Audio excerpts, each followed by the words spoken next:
Good afternoon. My name is Chris Ogle, and I'm here to do a What's Your Story, or What's My Story? I can't remember which one it is now. And I've got Kate Patterson with me this afternoon. Come and say hello, Kate.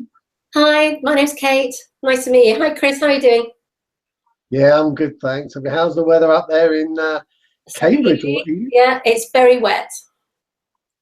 Okay, it's probably on its way down to me then. Yeah. Yeah. Right, Kate. So I've met you actually through two different capacities, really. I've met you through a little bit about what you do, your the Thrive program, but and through a common connection that we've got down here in Tanya Clark. But I've also met you through Link for Growth as well, and been up to Ely a few times, and you're involved up there with Link for Growth. But we're not going to talk about Link for Growth. We're not going to talk about necessarily about business. We're going to talk about you, because many people around the country won't get a chance to meet you in person necessarily, but that's what these are all about. These are all about you having the opportunity to share a little bit about your background and that, so people can kind of get to know you, even though they haven't personally met you. Okay. So I'm going to let you take the floor. You can go back as far as you like into your life, and just share with us a bit about where you sort of grew up and stuff, and then I might ask you a few questions along the way. Okay, that's fine. Off you go. So the floor is yours. Okay. So I'm a Yorkshire girl, actually. I was born in the northeast, and not many people realise that, because of my accent has gone a long time ago. Apart from when I go home and I'm with my friends. So I was the youngest of a family of 3 children, but there was a big gap between me and my brothers. So I had a mum, dad, big gap, 2 brothers, and then me.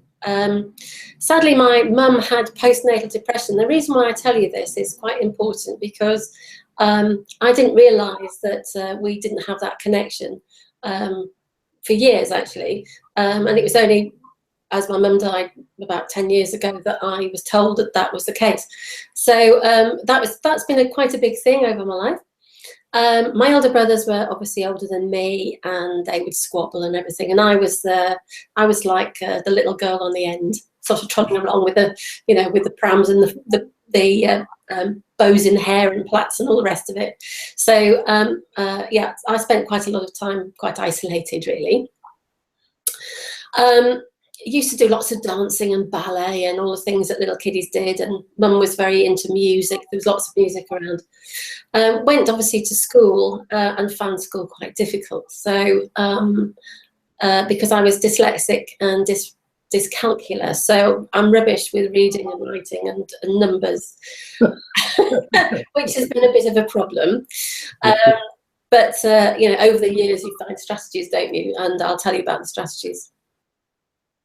So yeah, school life was very tricky because of that. It took me ages to get exams, and I was much more creative. I used to do lots of sewing and stuff. But as I said, I had to find all sorts of strategies to solve my own problems, sometimes quite well and sometimes not very well. But I became very intuitive with people. Obviously, that was my skill. And ended up in secondary school, being the head girl and all those sorts of things like that. So yeah, I liked people. I liked being company. Yeah, and that was great. I went off to become a teacher, not knowing really what I wanted to do in my life. And my mum was a teacher, and her father was a teacher, and I think teaching would be very good for you. So I was into teaching, but my proviso on that was, I'm not going into teaching. I want to be a nursery teacher. That's what I'll do. So I ended up being a nursery teacher, ended up teaching down in London. So we're talking about a long time ago now. This was in the 1975. So nursery education was in its infancy in those days. Yeah, yeah, excuse the pun. Anyway, became a teacher, ended up teaching, moved back to the northeast once I'd qualified. Sadly, my mum had become quite poorly, and so I went back home living with my father. Whilst I was at teacher training college, my dad ended up being a vicar. So he and I were at college together at the same time. But he had a curacy again in the northeast, and I went back home to look after my mum. Whilst I was at teacher training college, I met my subsequent husband, and we married and moved straight away to Germany. He was in the army, and I lived several years in Germany, and our son was born there. How's your German? Is your German good? Yeah, my German's rubbish. My German's really poor.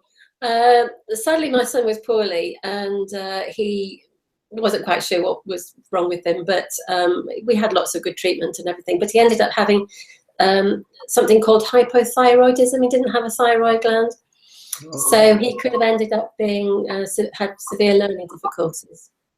But he didn't. He was well managed and things like that, so that was okay. So anyway, son was born, husband in the army. Husband was at all sorts of exercises away, lots and lots, Northern Ireland, and eventually he went to the Falkland Islands, and that was quite tricky. Again, I spent lots of time on my own, looking after people, making sure everybody was okay. One of my jobs whilst he was away was sadly to go with the families officer when one of the soldiers had been killed and talk to their wives, and that was very hard. But after the Falklands, we had a posting overseas, and we went to the Far East and lived in the Far East for 4 years. And whilst we were there, my daughter was born. And she was born in a third world hospital with dressings running down the drains and cockroaches and rats and all the other bits and pieces like that, and it was eye-opening, to say the least. But where was that? That wasn't Japan, though, was it? No, it wasn't Japan. No, it was in Brunei. Right. Okay. But that was great. We had a good time. Then we came back home, and sort of normal life sort of returned. But sadly, my relationship with my husband broke down, and although I was working and the children were at school and things, our life started to change. And they subsequently went off to various universities and did that sort of thing. And in this time, I became a teacher in Cambridgeshire, and then got the deputy headship of the job, and then the head of the school, and I was head of the school for nearly 15 years, something like that. And it was a special school for children, so with special needs. So that's what I did, and held it all together, really. And eventually, my daughter and I moved to this little house that you can see behind me. That was in 2000, and I remarried a couple of years later than that. My school was closed in 2006. That was really tricky. God, that really, must have been really painful, yeah. Really, really hard. The children were, the 2 new schools had been built by Cambridge, the authority here, and the children were moved to these various new schools, much, much bigger, like 120 placements, whereas we'd have been about 70 at the maximum. That was really hard. So it took me a little while to get over that. There was a big fighting campaign to keep the school going and lots of things, but of course the big wheels of authorities were whirring, and there was no way that I could stop that. You know, although we wanted to, there was no way that we could, sadly. Mm-hmm. So the school was closed, and the staff and the children went their separate ways, and I was made redundant and took early retirement. And then I needed a job, and I was offered a job and went for a job in a local charity. And I worked as a community manager for a local charity in Cambridge, and did that for a little while.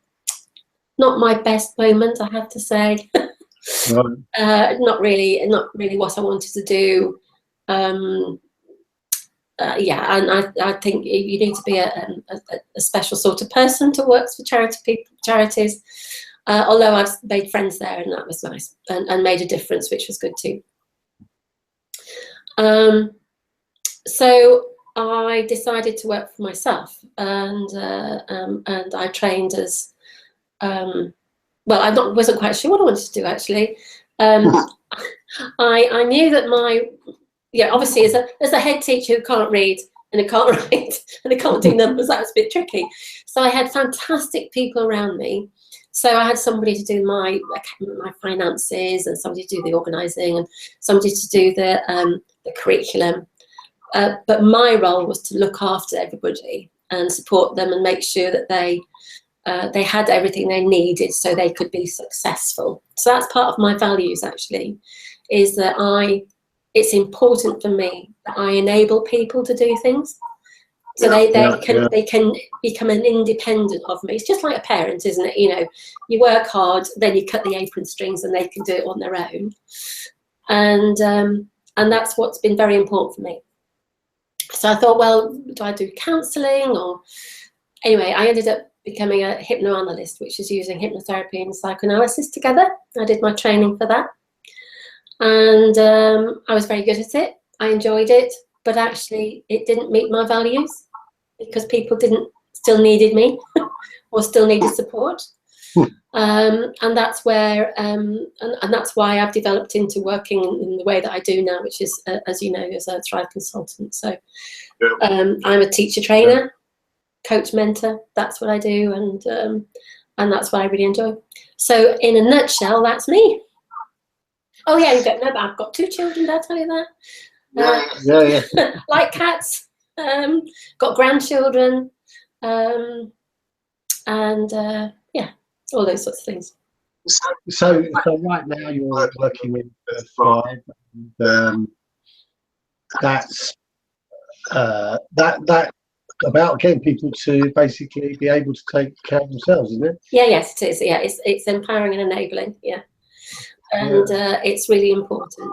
I mean, it's a rubbish business model for me as a as a, you know, because I will see people and you give them the skills and then they don't need you. They don't need you anymore. Occasionally they might come back for a little chat, but very rarely. So, but it's great. I really enjoy doing it. It's very worthwhile, and what I get from it, obviously, that my clients, my trainees, get a lot from it. But what I get from it is seeing them being able to stand on their own 2 feet and cope with life.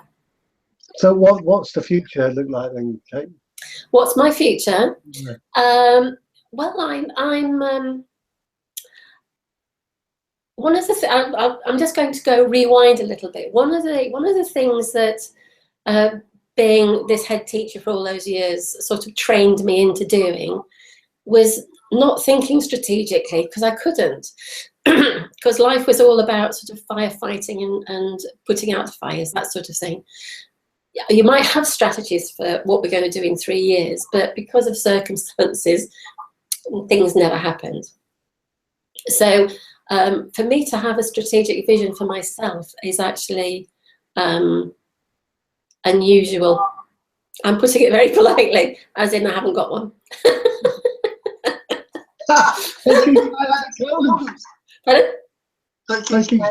Absolutely, take each day as it comes. Yes, yeah. I mean, I need to work. It's important for me to work, not only because of contributing to the household, but I need to feel as though I have value, and that's one way that I measure my value. Fabulous, fabulous indeed. Well, I think that's we're just about time out there, really. But I think that's been a tremendous insight into you. There's certainly lots there that I was unaware of, and interesting that you come from up north. Up north, yes. I think you might remember. I used to send you messages when you were in Redcar. Do you remember? Yeah. Well, Redcar was the place that I used to do my ballet. Ah, right. There's connections all over the place. All over the place, yeah. Well, I was up in Stockton the other week as well, so hopefully we'll get some things going up there. Yeah. Maybe drag you back up there to reminisce. Yeah, yeah, that's fine. Yeah, Stockton, I was at school in Eaglescliff. So, yeah. Mm. Good stuff. All right, well, thanks ever so much for coming on and doing Pleasure. this. It's been delightful talking to you, and Good. and looking forward to working with you in the future. I know that there's a lot of synergy in the way we think, and a lot of synergy in the way Link for Growth works, and what Thrive is looking to do. Yes. So all good stuff. Very good stuff. Okay, thanks very much. Enjoy the rest of the day. Bye, Chris. Cheers now. Bye now. Bye.